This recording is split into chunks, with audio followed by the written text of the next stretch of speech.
2022년도 대통령 선거의 실상을 파헤친 도둑놈들 2권 2022년 대선 어떻게 훔쳤나 그리고 도둑놈들 3권 2022년 대선 무슨 짓을 했나를 출판하게 되었습니다. 공직선거를 회부하는 도둑놈들 시리즈가 계속 나올 수 있도록 여러분께서 구매해 주시고 주변에 널리 알려주시기 바랍니다. 선거를 바로 세우고 나라를 바로 세우는 일에 여러분께서 힘을 더해 주시기 바랍니다. 감사합니다. 태용우란 사람은 기본적으로 우리하고 피부색이 비슷하고 비슷한 언어를 씁니다.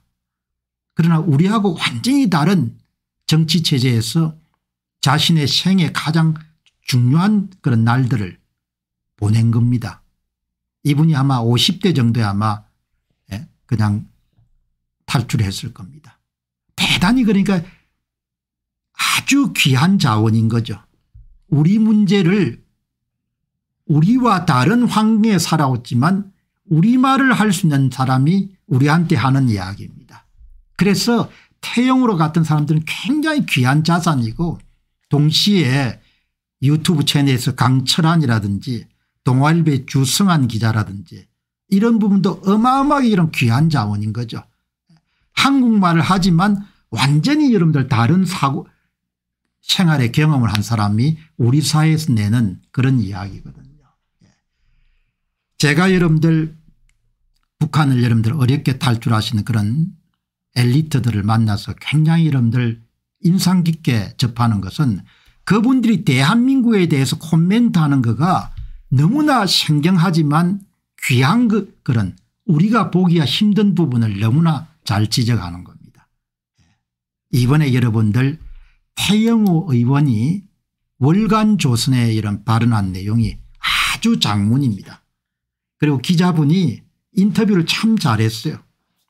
그래서 태용호 의원이 갖고 있는 모든 것을 다 드러내게끔 만드는 겁니다. 그래서 지금 거기에서 김구선된 관한 발언이 나온 거지 않습니까? 글이란 것은 시간을 두고 다듬는 그런 어떤 과정이 있기 때문에 속내를 조금 이렇게 숨길 수가 있지만 말이라는 것은 그게 쉽지가 않지 않습니까? 그래서 저는 오늘 이 방송을 보시는 분들이 태용호 의원에 대한 호불호란 문제를 떠나가지고 우리와 색깔이 비슷하고 한민족이고 김치를 좋아하고 국을 좋아하는 그런 문화권에 있겠지만 완전히 이질적인 정치체제하에서 자신의 경력과 젊은 날을 대부분 보냈던 태용호 의원 같은 사람이 우리 사회에 대해서 뭐라고 이야기하는지 진단과 우리 사회를 어떻게 전망하는지 그렇게 여러분들 전망을 우리가 살 수가 있으면은 크게 도움을 받을 수가 있는 거죠. 월간조선 인터뷰 여러분 아주 뛰어난 인터뷰입니다. 5월 북한 출신 최초 당 지도부 입성 태용호 최고위원 참 멋진 이야기네요. 북한 출신 조선인민민주주의공화국 출신 조선인민민주주의공화국 출신의 엘리트가 여러분들 국힘당의 최고위원이 된 거죠. 이준석과 천하용인 주장은 건전한 비판이 아닌 악의적 비난이다. 이게 태용호란 사람이 이야기하는 바입니다. 그리고 태용호 씨가 소신 발언을 하는 걸 보면은 확실히 여러분들 북한 사회에서 그 권력투쟁이나 이런 부분에 토론이나 이런 걸 살아남은 자들이 갖고 있는 일종의 야성이나 또 그 나름의 여러분들 특장점이 드러나는 거죠. 최고위원 당선으로 자유민주통일에 대한 북한 기득권의 공포를 불식하는 계기가 됐다. 태용호 위원 이야기입니다.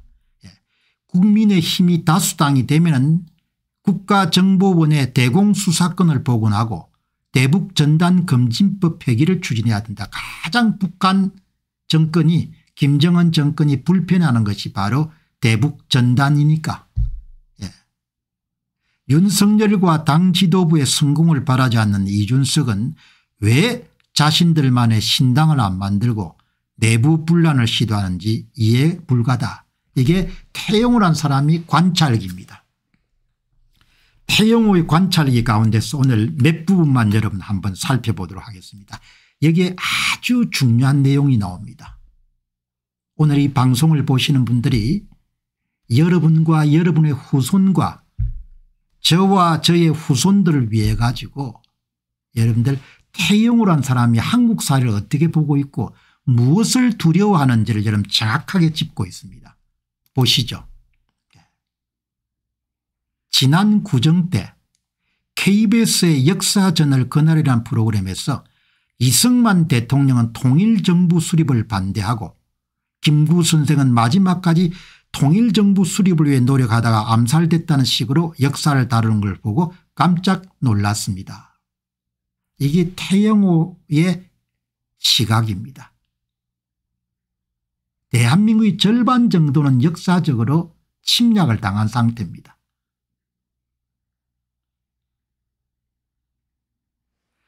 북한을 모르는 사람들이 그걸 봤을 때는 김구 선생이 통일을 위해 노력하겠다고 하겠지만 북한의 대남 전략 전술을 잘 아는 사람 입장에서 봤을 때는 김구 선생이 김일성의 통일전선 전략에 당한 것입니다. 김일성은 남한 단독 정부 수립을 막고 대한민국 수립을 막고 공산정권을 세우기에 김구 선생을 이용한 것입니다. 그런 북한의 전략까지 알려줘야 정확한 비교가 되지 않겠습니까? 태영호의 이야기입니다. 이 이야기를 읽고 너무나 당연하지만 당신 참 똑똑하다 그런 이야기가 나오는 겁니다. 기자가 묻지 않습니까? 최고위원이 된다면 앞으로 다선 의원이 된다면 뭘 하고 싶으냐 역사를 바로 세우는 일을 하고 싶다 이렇게 이야기하지 않습니까? 좌익들이 국가를 이름 전복시킬 때 가장 중시하는 것이 헌법과 법률 조문과 그다음에 선거 사기와 그다음에 뭡니까 장기적으로 역사를 왜곡시키는 겁니다. 그래서 대한민국 역사에서 2020년도 특정 교육단체가 출범한 것은 대단히 큰 의미를 갖고 있습니다. 저는 그 문제를 정확히 봤습니다. 2000년도에 아이들이 한참 여러분들 초등학교 중학교를 다닐 때 특정 노동단체 특정 교훈단체가 합법화되는 과정을 보면서 이게 앞으로 어마어마한 영향을 미칠 것이다. 20년 지난 다음에 이제는 선거까지 장악해 가지고 모든 교육감 선거를 뭡니까 본인들이 원하는 대로 만들 수 있는 그런 힘을 갖게 된 겁니다. 대한민국 사람들은 기본적으로 그런 부분에 대한 위기의식이 별로 없습니다. 미래를 대비하거나 준비하거나 방어하거나 항상 미국이 보호를 해줬기 때문에 이게 여러분 생사가 갈리고 자기들 체제가 여러분들 흥망이 되고 자유를 보존할 수 있는가 아닌가라는 문제로 보는 사람들은 대한민국 국민들 가운데 많지는 저는 아닐 거라고 봅니다. 저는 그 교원단체가 앞으로 한국 사회를 한몰시키는데 어마어마하게 중요한 역할을 여러분들 할 걸로 본 겁니다. 그 당시는 40대에 갓 40대에 아이들을 이름 키우는 아버지 입장에서 어마어마하게 걱정을 한 겁니다. 그리고 여러분 20년 동안 씨앗을 뿌린 겁니다.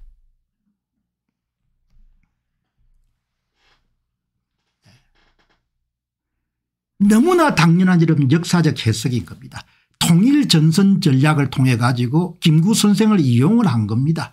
김구 선생은 순수한 마음이 그냥 여러분들 민족끼리 만나면 잘 안 되겠냐 이렇게 생각하시지만 공산주의자들에게 민족이란 것은 도구이자 수단입니다. 그들에게 모든 것은 다 도구인 거죠.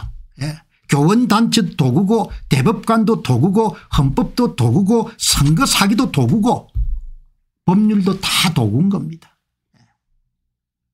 체제를 전복시킬 수 있으면 권력을 영구히 잡을 수 있으면 모든 것을 수단과 도구화로 삼을 수 있는 것이 그게 586 운동권들이 20대 세례받은 사상일 겁니다.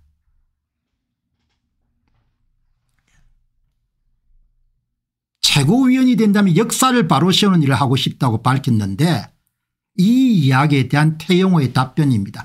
그만큼 역사 바로 세우기가 중요하고 여러분들 귀한 거라는 겁니다.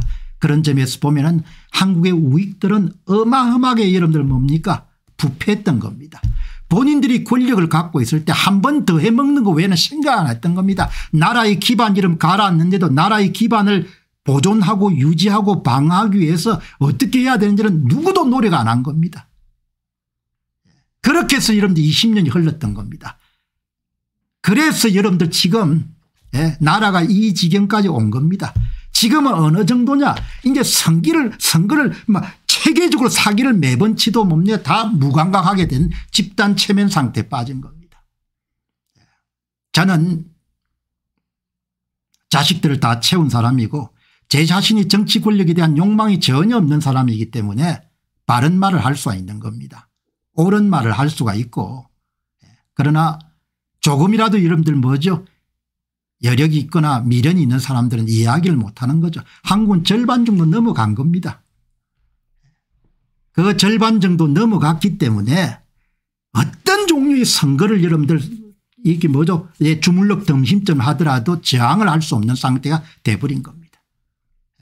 그리고 여당이나 대부분 여러분 정치인들이란 것은 아이고 모르겠다 한 번 더 해먹으면 땡이다 그것밖에 없는 겁니다. 그러니까 민족의 혼이나 정신이 또 완전히 사라진 겁니다. 그러고도 다 잘 살 거라고 생각하는 게 천만입니다. 저는 잘 살 수가 없습니다. 잘 살 수가 없는 거죠. 태영호의 이야기인데 여러분 그다음 대목 보시기 바랍니다.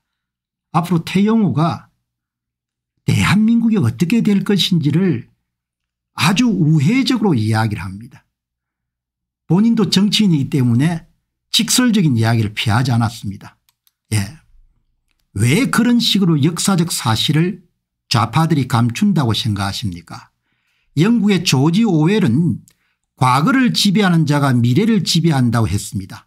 대한민국에서 좌파들이 권력을 갖게 되면 역사를 왜곡해서 역사를 왜곡하는 것으로 끝나는 게 아니라 그걸 이용해서 현재 권력을 공고히 하고 거기에 기초해서 앞으로 20, 30년 동안 좌파 정권을 유지하는 데 유리한 토양을 만들 것입니다. 20, 30년이 아닙니다. 영구집권입니다. 그 프로젝트가 20년 전에 시작이 된 겁니다.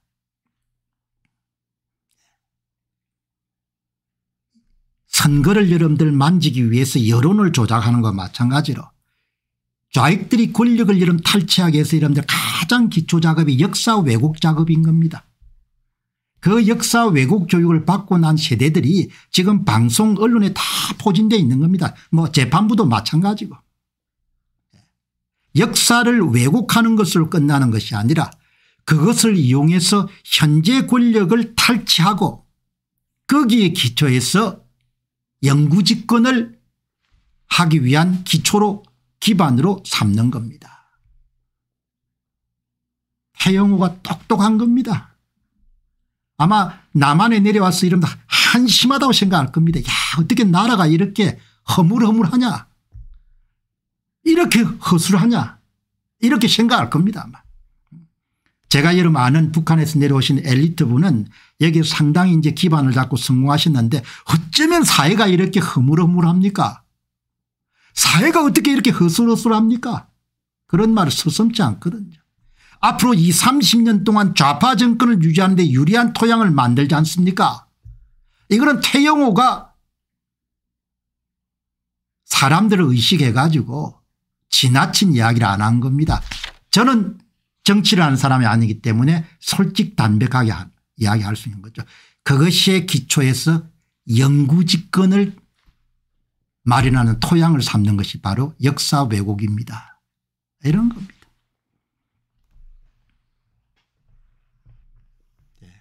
여러분 그다음 이야기가 태영호란 사람이 그냥 정곡을 이야기하는 겁니다. 기자가 묻습니다. 단순히 집권 또는 정권 연장에 그 목적이 있을까요? 최종적인 목표가 따로 있지 않을까요? 태영호 이야기입니다. 우리 국민이 그걸 받아들일지 모르겠지만 결국 좌파의 목적은 대한민국을 사회주의로 만드는 것이 아닐까요? 아닐까요? 이렇게 표현한 겁니다. 아닐까요? 사회주의를 만든다는 이야기인 거죠. 태영호 씨도 여러분들이 월간 조선이 갖고 있는 인터뷰란 것이 파장이 클 것으로 봤기 때문에 굉장히 말을 조심조심한 겁니다. 우리 국민이 그걸 받아들일지 모르겠지만 결국 좌파의 목적은 대한민국을 사회주의 국가로 만드는 것입니다. 이게 태영호 여러분들 전망인 겁니다. 여러분 태영호 씨는 정치를 하기 때문에 이번에 조심조심 했는데도 불구하고 김구 선생이 여러분들 김일성에게 이용당했다는 월간조선 여러분 인터뷰 때문에 파장이 일지 않았지 않습니까? 여러분 제가 더 솔직하게 이야기를 할게요. 우리 국민이 그걸 받아들일지 모르겠지만 여러분 잘 보시기 바랍니다. 제 눈을. 대한민국 국민이 받아들이든 받아들이지 않든 전혀 관계가 없습니다. 그들은 선거를 장악했기 때문에. 대한민국 국민이 저항하든 저항하든 전혀 관계없습니다. 그들은 모든 것을 무력화시킬 수 있는 선거를 장악한 상태이기 때문에. 그들은 국민들을 어려워야 될 필요가 전혀 없습니다. 그러나 그런 이야기를 최용호 씨는 할 수가 없을 겁니다. 정치인이기 때문에. 그러나 공병호는 할 수 있는 겁니다.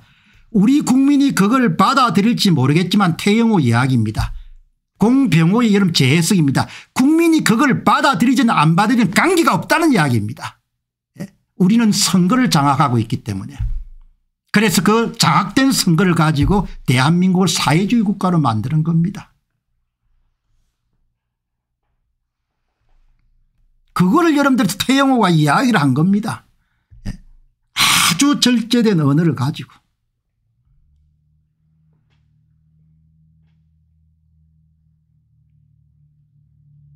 역사를 왜 왜곡하는지 선거를 왜 장악하는지 그 좌익들의 목표라는 것이 분명한 겁니다. 결국은 사회주의로 가는 겁니다.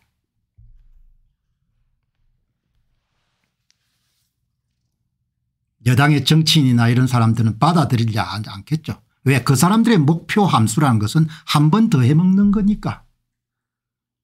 내 새끼들이 어떻게 될지 내 아이들 세대가 어떻게 될지 전혀 여러분들 본인들의 의사결정에 들어가 있지 않습니다. 내가 한 번만 더 이런 국회의원 해먹고 내가 한 번만 더 도지사 해먹고 내가 한 번 더 군수만 해먹으면 땡인 겁니다.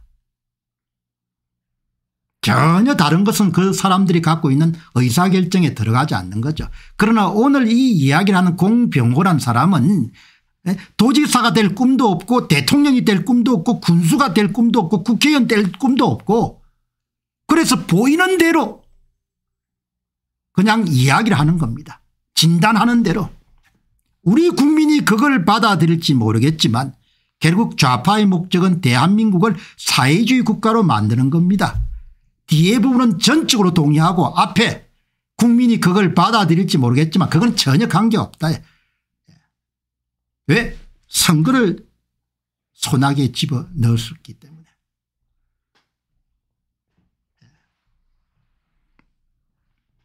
제가 이런 이야기를 한다고 해가지고 심각하게 받아들이는 국민들이 얼마나 되겠습니까? 그리고 이런 상황이 더 전개가 되면은 이런 정치 코멘트나 논평도 할 수가 없을 겁니다. 지금도 어마어마하게 탄압을 하지 않습니까? 못 보게 하지 않습니까? 아예 프로그램을.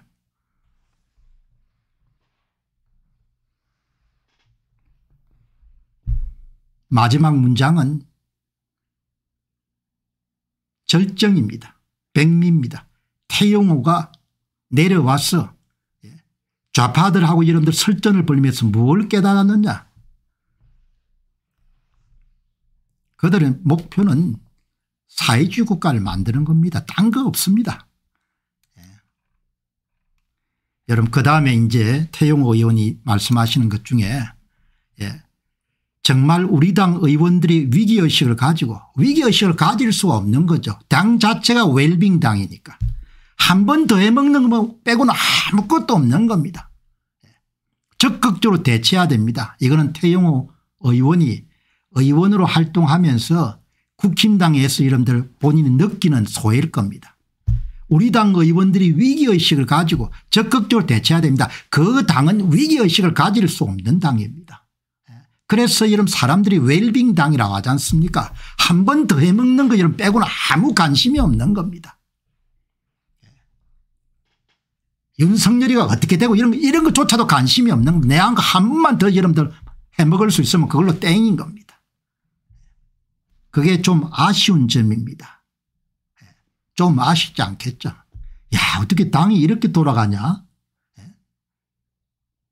북한에 여러분들 젊은 날을 보냈기 때문에 야, 어떻게 이렇게 전투력이 없냐.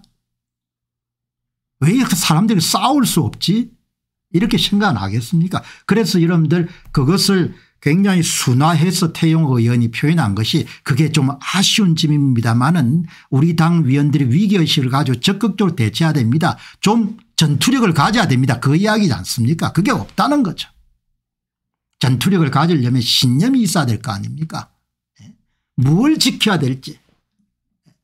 우리가 뭘 지켜야 될지 여러분들 그 신념이 있어야 거기서 전투력이 나오는 건데 뭘 지켜야 될지를 모르니까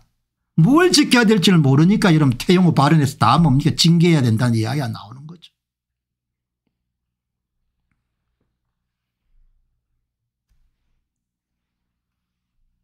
이 과정에 정부의 국정 운영을 지원해야 될 집권 여당 국민의힘은 존재감이 없습니다. 싸울 수 없는 집단이거든. 싸움을 못하는 겁니다. 그리고 그 싸움이 얼마나 성스럽고 고귀한 걸 모르는 겁니다. 왜? 신념이 없으니까. 이익만 있으니까. 신념의 힘이란 것은 뭡니까? 올바른 신념의 힘이란 것은 목숨을 걸려하지 않습니까? 목숨을. 우리가 지켜야 될 것이 뭐냐 이야기죠. 우리는 무엇을 지키기 위해서 존재해야 되는가. 이런 게 여러분 확실해야 여러분 그다음에 싸우는 거죠.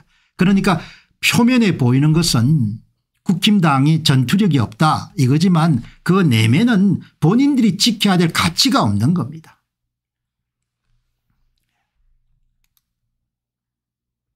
이제 그다음에 이준석에 대한 이야기입니다. 예. 천하용인, 예. 천하람, 허나, 김용태, 이기인 등 4인방이 이번 재선 보선과 관련해 당 지도부를 공격하고 있습니다. 당과 같이 당 지도부와 함께 가지 않는 사람들은 차라리 밖에 나가 당을 따로 조직해서 활동하든지 왜 당 안에 있으면 계속 분란만 일으키려고 하는지 이해할 수가 없습니다. 태영호 의원이 이준석과 관련된 그런 사람들에 대해서 갖고 있는 견해가 아니 그 본인들이 그렇게 똑똑하고 나면은 다른 데 가가지고 그렇게 뭐 당을 하나 만들든지 가 싸우든지 해야지 당에 그렇게 분란을 일으키냐 그런 이야기인 거죠.